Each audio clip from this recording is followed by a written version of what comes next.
Yan, ayan, magandang umaga mga idol. Yan po mga ka-farmers ko dyan. Ito po yung dinaanan ng kahapon, baha.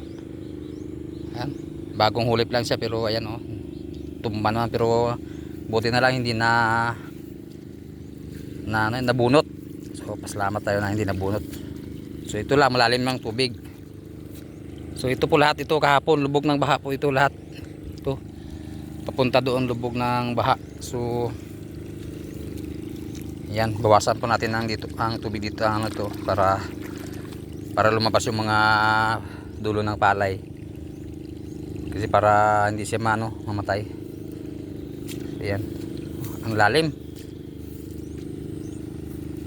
Ayan magtapon nga sana kami ng abono ngayon. So ayan, paano magtapon kasi ang lalim ng tubig. Sayang yung maanod.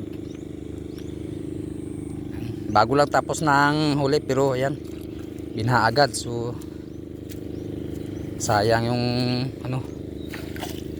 sayang yung pagod mo kung maanod lahat ng mga So ayan, buti na lang hindi masyado na malakas yung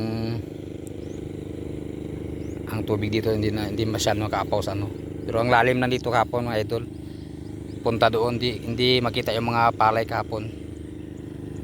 So ayan, swerte lang kasi hindi nasundan na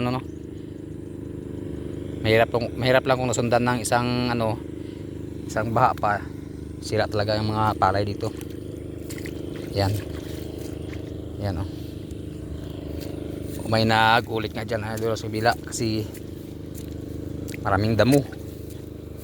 Yan, salamat po tayo idol kasi ayan, yung hinuli po natin hindi masyado na so sana